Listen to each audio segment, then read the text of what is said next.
January 1945. Somewhere on a narrow dike road in the flooded lowlands of the Netherlands. The night has not yet lifted. A grey line of Canadian trucks crawls through the dark. Headlamps are hooded. Engines grumble in low gear. Ice fog hangs around the exhaust like ghosts trying to cling to the living. The wind bites through wool coats and greatcoats. Canvas flaps snap against steel. Inside the cabs, Canadian drivers lean forward over frozen steering wheels, watching for the faint glow of the vehicle ahead. Every few minutes, a truck shudders as its wheels drop into ruts cut by yesterday's convoy. Chains bite at the ice. The number 13 cab silhouette looks wrong, almost ugly, all flat panels and hard angles against the snow. But the engines keep turning. One after another, the CMPs grind on, hauling shells, petrol, rations, bridging gear. Everything an army needs to keep moving toward Germany. On the far side of the front, in half-buried positions and abandoned lanes, German crews stand beside silent Panzers and frozen trucks, fighting not the enemy, but the cold itself. To understand why Canada's plain, awkward trucks kept moving when so many German vehicles stopped, we have to step back into factories, design offices, and the changing shape of a global war. In 1939, when Europe slipped once again into war, Canada did not yet look like a nation built to move an army across a continent. Its car industry was small compared to the United States. There were no famous Canadian tank lines, no legendary fighter aircraft rolling from Ontario assembly halls. What Canada did have was something more modest, and, as the war would prove, far more important: truck factories. In the late 1930s, General Motors of Canada and Ford of Canada were assembling civilian vehicles for a domestic market and for the wider British Empire. Their plants in Oshawa, Windsor and elsewhere were efficient, flexible, and used to building in batches rather than tiny handcrafted runs. When war came, British planners looked at the map of the Commonwealth and understood a hard truth. If Britain and its allies were going to fight a mechanized war, someone had to build the trucks. Britain's own industry was overstretched. The United States was still neutral. Australia and South Africa had smaller industrial bases. Canada was in the right place, with the right skills, at exactly the right time. Very quickly, civilian lines became military ones. The Canadian government, working with British advisors, pushed for a standardized family of vehicles that could be produced in huge numbers and shipped to wherever the Empire needed wheels. The result was the Canadian Military Pattern Truck, CMP, built in dozens of variants, but sharing the same underlying philosophy: standard parts, rugged frames, simple engines, and a cab design that looked nothing like the sleek curves of pre-war cars. To a civilian eye, the CMP cab seemed almost deliberately unattractive. Flat, slab-sided panels, squared-off fenders, a high, boxy roofline that gave the truck an ungainly stance. But these shapes were not about beauty. They were about stamped panels that could be made quickly, bolted together easily, and repaired in the field with limited tools. As the war expanded, so did CMP production. Two-wheel drive and four-wheel drive versions, short wheelbases and long, 3-ton cargo trucks, wireless trucks, breakdown trucks, water tankers, ambulances, artillery tractors. A common family of chassis and cabs was being turned into whatever the war required. By 1942, Canadian factories were no longer just supplying Canadian units. CMPs were being loaded onto ships bound for North Africa, the Middle East, Italy, India, and later, Northwest Europe, and even the Soviet Union. In photographs from almost every Allied theatre, a familiar outline appears in the background. Upright windscreen, short nose, big wheels. Canada's signature box on wheels. Canada would never field as many armoured divisions as the major powers, but it was quietly becoming something else. The motor pool of an empire. To understand why those trucks mattered so much in that frozen winter of 1945, we first need to see what they were built to replace, and what kind of war they were driving into. Before the war, German generals had imagined movement very differently. Their new doctrine of blitzkrieg assumed short campaigns, sharp blows, and decisions reached before weather or distance could grind down machines. In Poland, then in France, this seemed to work. Columns of Panzers and motorized infantry rolled across good roads in late summer and early autumn. Engines stayed warm. Fuel dumps were close. Maintenance units could catch up. The early victories helped cement a dangerous belief that German engineering and aggressive operations could outrun deeper structural problems in supply. Truck fleets were never large enough. There were dozens of different vehicle types, built by many manufacturers, each with their own spare parts and quirks. Fuel stocks were limited, and synthetic fuel plants were vulnerable to bombing. Even in 1940, some panzer divisions relied heavily on horse-drawn wagons for part of their logistics. It was a mechanized spearhead with a very traditional tail. Then came the Eastern Front. In the winter of 1941 to 42, German formations in Russia learned what far below freezing really meant for machinery. Radiators cracked, oils thickened, starters failed, batteries died in the dark. Tanks and trucks that could be coaxed to life in a mild European autumn simply stopped in temperatures that fell far beyond anything most designers had planned for. Field workshops improvised winter oils, makeshift shelters, even fires lit under crankcases. Some units left engines idling for hours just to avoid the nightmare of a cold start. Every solution burned more fuel, consumed more time, demanded more hands. Each winter, more vehicles were lost not to enemy fire, but to the slow violence of cold, mud, and neglect. Those lessons followed the German army back west. By 1944, when Canadian formations came ashore in Normandy and pushed into northwest Europe, German armoured units were living with the cumulative effects of years of strain. The vehicle park was a patchwork of types. Spares were scarce. Fuel was rationed. Thousands of trucks and half-tracks had already been worn out or abandoned in Russia and North Africa. And now, on the Western Front, the weather turned against them again. Autumn rains turned fields into glue. Narrow country roads in Belgium and the Netherlands became rivers of mud. Then, as 1944 slipped into 1945, waterlogged ground froze, thawed, and froze again, ripping up surfaces and trapping heavy vehicles in ruts and shell holes. German crews facing Canadian and British forces in the Scheldt, the Rhineland, and the northern Netherlands were trying to maneuver tanks and half-tracks in a landscape that punished weight, complexity, and any reliance on pristine roads. Their formations could still bite hard in local counterattacks, but keeping enough vehicles running, fueled, and in the right place at the right time became brutally difficult. Across the line, Canadian units were wrestling with the same mud, the same ice, the same cold. The difference lay in what was under them. A standardized family of trucks, built in their hundreds of thousands, was now feeding Canadian First Army with a steady flow of fuel, ammunition, food, and bridging material. Those ugly CMPs were not glamorous. They were not front-page weapons. But they were designed and produced for exactly this kind of war. Long, grinding, mechanized campaigns in bad conditions, over bad ground. For as long as it took, the war had reached a stage where appearance mattered less than endurance. And endurance was written into every weld, bolt, and panel of Canada's boxy trucks. To see why this mattered so much in that last winter, we have to look at the same machines from several angles: mechanical, human, and tactical. From the front, a CMP truck looked almost deliberately plain. The bonnet was short and stubby. The cab sat high and square, more like a wooden shed on wheels than a graceful automobile. To a German officer raised on the sleek lines of a Mercedes staff car or the purposeful slant of a Panzer turret, these Canadian vehicles could seem unsophisticated, even crude. The crudeness was the point. Under the sheet metal, the Canadian military pattern trucks followed one guiding idea: make as many parts as possible the same. Engines, gearboxes, axles, cab components, shared across multiple models and roles. A wheel station from one truck could often be bolted onto another. A burned-out cargo body could be replaced with a workshop box or radio body on the same chassis.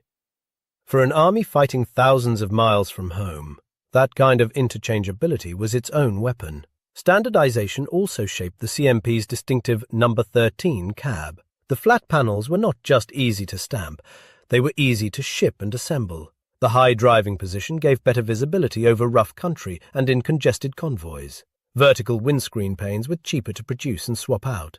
The result was visually ungainly, but logistically elegant. Beneath that cab, engineering decisions pointed squarely at bad roads and worse weather. CMP chassis were built in both 4x2 and 4x4 configurations, but it was the four-wheel drive, 3-ton trucks that became the real backbone of Allied logistics in difficult terrain. Short wheelbases improved maneuverability on narrow village streets and dike roads.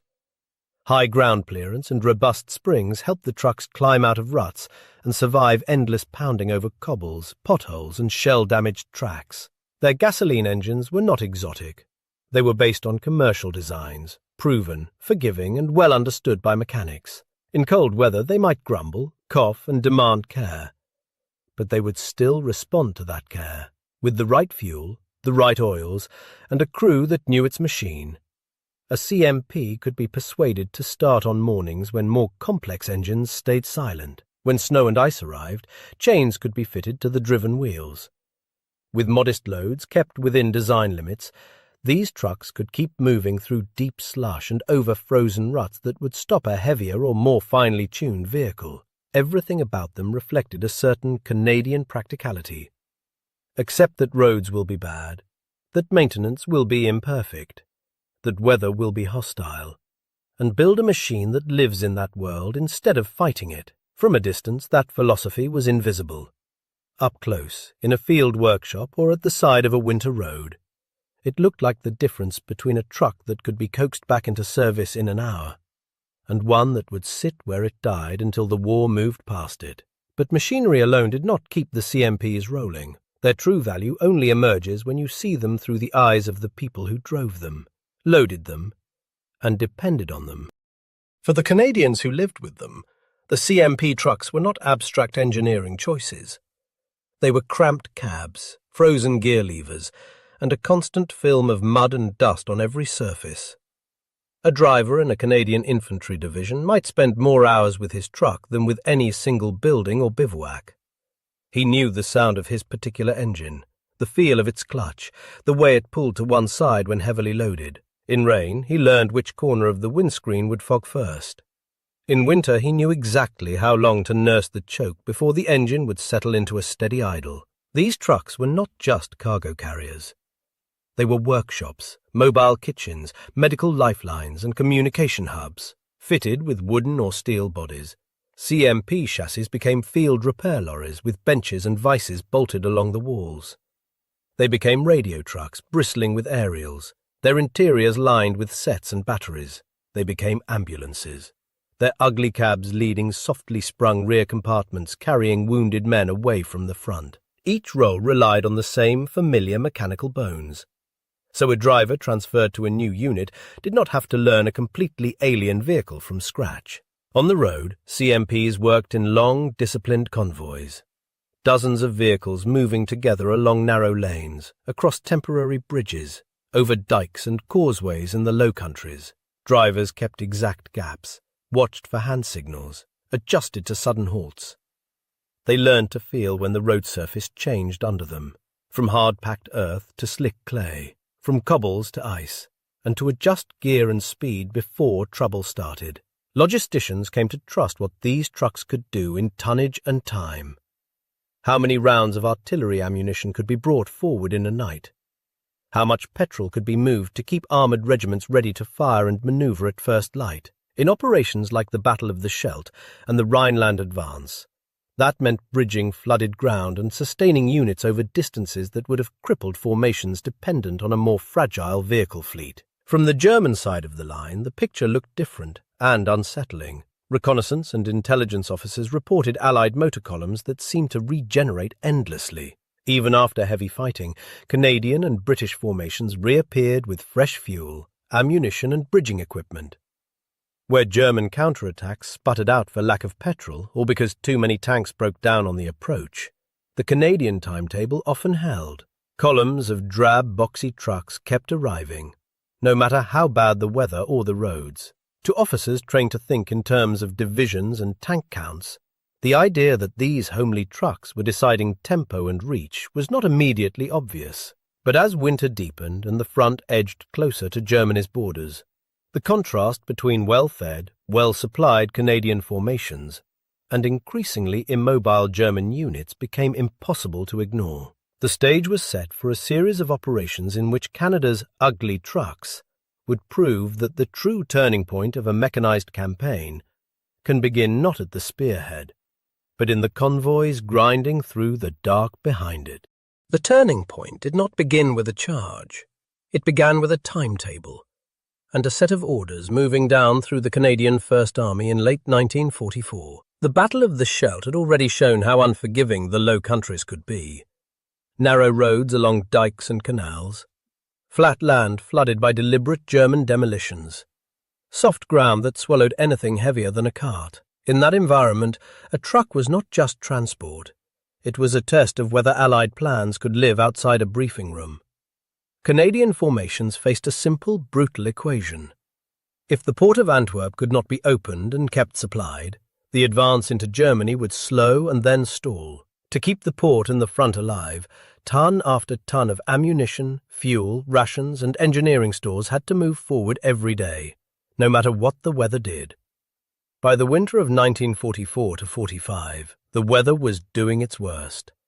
Rain turned the approaches to gun positions into corridors of knee-deep mud. Frost came down at night, locking ruts into jagged tracks of ice. When dawn brought a weak sun, the top layer thawed just enough to become slick, hiding frozen grooves beneath. On those roads, Canadian CMP convoys became a constant presence. Lines of 3-tonners and lighter vehicles, some fitted with canvas covers, others carrying open loads of shells or petrol tins, rumbling past shattered farmhouses and leafless trees. A staff officer could look at a map and see arrows and tonnages. A driver saw distances marked instead by landmarks. The bridge where the wind always hit hardest. The crossroads that collected shell splinters. The bend where a truck had once rolled into the ditch and been dragged out by a recovery CMP with its winch singing. In operations across the Scheldt approaches and into the Rhineland, the key units at the sharp end, infantry brigades, armoured regiments, artillery groups, were only as strong as the convoys feeding them. Canadian artillery in particular consumed enormous quantities of ammunition in set-piece attacks through prepared German positions. Every barrage that softened a forest line or village cost hundreds of rounds. Every 100 rounds had to arrive in the back of a truck. The CMPs took that punishment in stride. Their short wheelbases helped them negotiate tight dike corners and village streets clogged with rubble.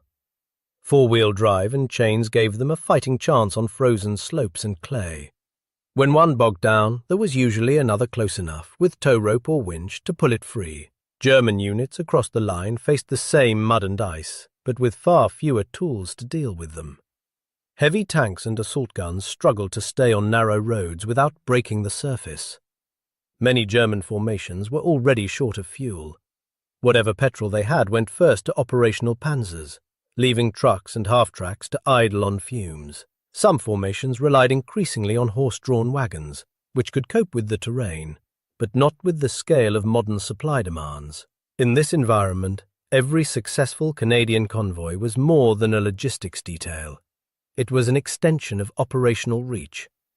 When Canadian commanders planned attacks into the Reichswald or across the Maas and Rhine, they did so knowing that their transport could, with effort, deliver what the plan required. Engineers could count on CMPs to bring forward bridging sections and timber. Medical units could rely on ambulance and utility versions to clear wounded from forward aid posts. Signal units could keep their radio trucks close enough to maintain contact. Night after night, in sleet and freezing rain, those trucks proved something that no staff report could capture in full. That an army equipped with standardized, rugged transport could turn bad weather from a crippling threat into a difficult but manageable obstacle. On the German side, the same weather amplified every existing weakness. Shortages of fuel, spares and standardized vehicles, until entire formations felt as if they were moving through glue. The contrast became starkest when both sides tried to accelerate at once. Canadian and British forces pushing into Germany. German formations attempting counterattacks and withdrawals on the same broken roads. It was in those overlapping movements, under the same clouds and on the same ice, that the quiet contest between panzers and ugly trucks reached its decisive phase.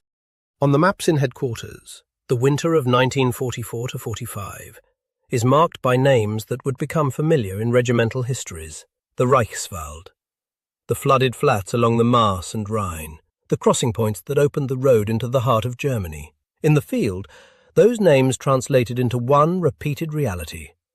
If vehicles could not move, operations stopped. It did not matter how brave the infantry were, or how carefully the artillery planned their fire plans. Without fuel, shells, and bridging material delivered to the line, an advance would stall in front of the first serious obstacle. German armoured commanders were acutely aware of this. They tried to husband their surviving Panzers, bringing them forward for sharp, local counterattacks in the hope of throwing Canadian and British units off balance. But even before they met enemy fire, their plans were being thinned by cold mathematics. Every counterattack required fuel that no longer existed in comfortable abundance. Every movement risked breakdowns that could not be repaired for lack of spares. Every heavy tank dragged across a rutted, frozen road accelerated the destruction of that road for the vehicles behind it. In many sectors, armoured groups formed up late with reduced strength, simply because too many vehicles had failed to arrive at the start line. In others, tanks reached their positions but could not be easily supplied once the battle began, leaving them dangerously short of ammunition or fuel at the very moment they were needed most. On the Canadian side, the same weather fought against movement, but the answers looked different. CMP companies were organised to sustain a steady flow, rather than a few dramatic thrusts. Convoy discipline, standardised loads, and predictable maintenance cycles mattered as much as courage. Instead of pushing a handful of precious machines to their limits, Canadian and British logisticians worked to spread wear and tear across a vast fleet of similar trucks. Ammunition columns came forward at set intervals, each truck carrying a known tonnage of shells or small arms ammunition. Petrol convoys followed, their loads calculated against expected consumption. Engineers had dedicated lift allocated for bridging sections, pontoons, and the timbers needed to shore up roads and approaches. If a truck failed, another could take its place, drawing on the same pool of parts and the same mechanical knowledge. As the Rhine crossings approached, the contrast grew sharper. German defenders, short of fuel and trucks, struggled to reposition reserves quickly once the Allies forced a bridgehead. Some counterattacks that looked plausible on paper never fully materialized on the ground. The units involved simply could not assemble in time with enough working vehicles. Others hit hard but lacked the depth to sustain pressure once their initial ammunition was spent. Meanwhile, Canadian formations were able to expand bridgeheads and deepen their gains because their support kept up. Field artillery remained well supplied, enabling long, punishing barrages. Infantry battalions received food and winter clothing enough to keep fighting strength high despite the conditions. Armoured regiments that did get bogged or delayed could be recovered and refueled without stripping the rest of the front bare. In some sectors, German officers looked out over roads lined with disabled trucks and rusting armour, vehicles abandoned for lack of fuel or a part no depot could provide. Across the river, they saw columns of Allied trucks, boxy silhouettes against the grey, still flowing toward the front. It was not that Canadian vehicles were immune to breakdown, or that their drivers did not struggle in the same ice and mud. It was that the entire system behind those ugly trucks had been built to bend without breaking. The decisive moment of this quiet contest did not arrive with a single spectacular explosion or a famous charge. It arrived gradually, as one side found it harder and harder to move its steel, and the other side kept its lifeline of wheels turning just enough, for just long enough, to carry the war over Germany's last natural and fortified barriers. When the winter broke and the front rolled eastward into a collapsing Reich, the ruined shapes of Panzers left in fields and ditches told one story. The dust-covered CMPs, still grinding along damaged roads under spring skies, told another. By the time the war in Europe ended, the numbers told a story that the frontline soldiers had already felt in their bones. Canada had produced hundreds of thousands of military trucks, CMPs and related types, enough to equip not only its own forces, but large parts of British and Commonwealth armies as well. In raw totals, Canadian truck output outstripped the combined military truck production of several Axis powers. It was an industrial achievement hidden inside anonymous shapes of steel and timber. Those vehicles translated directly into how much an army could move. Each 3-tonner in a Canadian company represented a certain daily lift in shells, fuel, rations and engineer stores. Multiply that by the number of trucks in a column, and then by the number of columns feeding a corps, and the result was measured on the battlefield as sustained artillery fire, reliable resupply, and the ability to regroup and strike again after a hard fight. On the German side, the opposite curve was visible. Year after year, thousands of vehicles had been lost or worn out in Russia, North Africa, Italy, and the earlier phases of the Western campaign. Fuel production lagged behind demand and then collapsed under bombing. Workshops lacked parts. New designs kept appearing, but without standardization they created as many headaches as they solved. Each winter, more trucks and half-tracks died quietly by the roadside, abandoned or cannibalized. By 1945, many German units defending against Canadian advances relied heavily on horses, bicycles, and any civilian vehicles they could seize. Their Panzers were still dangerous whenever they could be concentrated.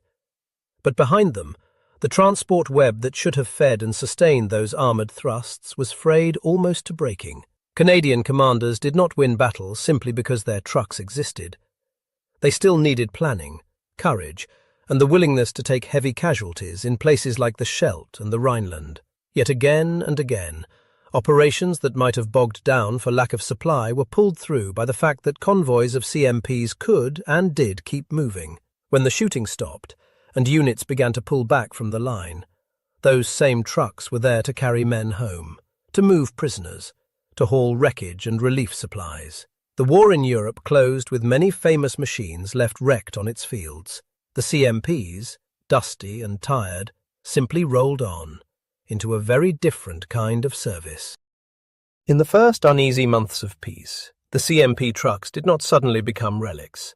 They were too useful for that. Armies facing the enormous task of occupation, demobilization and reconstruction needed vehicles more than ever. Roads and bridges were shattered. Railways were damaged or overloaded. Millions of people had to be moved, soldiers going home, prisoners of war being repatriated, civilians displaced by fighting or border changes. The same Canadian-built trucks that had carried shells and fuel now hauled food and blankets, timber and tools. They pulled wrecked vehicles out of ditches, dragged debris away from bridges, and ferried engineers to jobs restoring basic infrastructure. In photographs from the immediate post-war years, the boxy silhouettes of CMPs still appear behind piles of rubble and under temporary signs in languages far from Canada. Then, gradually, they began to scatter. Some stayed in service with Commonwealth armies as they restructured for a new era. Others were sold off as surplus to Allied governments or private buyers. Many went to farmers, hauliers and small companies in Europe, the Middle East and Asia. Bodies were cut down or rebuilt. Military fittings were stripped away or adapted. A truck that had once towed a field gun became a logging vehicle, a construction lorry, a bus for veterans. Seeing those shapes on civilian roads could be jarring and strangely comforting at the same time. The harsh associations of convoys and front lines softened into memories of shared hardship and survival. A cab that once rattled under mortar blast and small arms fire might, years later, carry sacks of grain under a calm summer sky. Even where the trucks themselves eventually rusted away, their influence remained. Designers and planners had watched closely as standardized, rugged vehicles proved their worth in every climate of the war. The lesson was clear. A modern army needed not only tanks and aircraft, but a deep, coherent family of support vehicles built on common patterns. Post-war fleets around the world borrowed heavily from that idea, even when they used entirely new models and manufacturers. On the German side, too, the contrast had been etched in memory. Officers and engineers looking back at the conflict would later write about the crippling effects of inadequate and fragmented transport. The image of reliable Allied truck columns, however plain their appearance, became part of a wider realization that industrial organization and logistics were as decisive as any tactical innovation. In the end, the CMP story did not end with a monument or a famous battlefield name. It ended in scrapyards, in converted farmyards, in quiet rural roads where the last survivors worked out their remaining years, far from the places where they had once helped decide the fate of nations. What they left behind was not just steel, but a question. When people talk about how wars are won, why do the loudest stories so often belong to the machines at the front, and not to the ones that made it possible for those machines to fight at all? In most histories of the war, the story ends with flags over ruined capitals and the silhouettes of famous tanks against the sky. But if you listen more closely to the memories of drivers, mechanics, infantrymen who rode in the back of open cargo beds, you hear something quieter, the sound of an engine turning over on a freezing morning, the clatter of chains on ice, the steady, unremarkable growl of a truck holding second gear a little longer than it should, just to keep the column together. The Canadian military pattern truck was never meant to be a symbol. It was meant to be a solution to distance, a solution to mud and frost and bad roads, a solution to the simple question that haunts every commander: can my army still move tomorrow? In 1945, on those narrow dike roads and churned forest tracks, the answer to that question often rode on four wheels under a maple leaf. The trucks did not conquer cities on their own. They did not win battles without the men who planned, fought, and bled. But they gave those men the chance to fight with full magazines, hot food, and guns that did not fall silent for lack of shells. For German officers watching their armoured strength drain away, not only to enemy fire, but to empty fuel tanks and frozen engines, the sight of those persistent Allied convoys must have been deeply unsettling. They revealed an uncomfortable truth. Engineering brilliance at the tip of the spear means little if the long, unglamorous tail cannot keep it alive. In the end, that is what the ugly CMP trucks represent. The idea that in a mechanized war, victory often belongs not to the machines that capture the photographs, but to the ones that never stop long enough to be photographed at all, somewhere in the background, covered in mud, still running.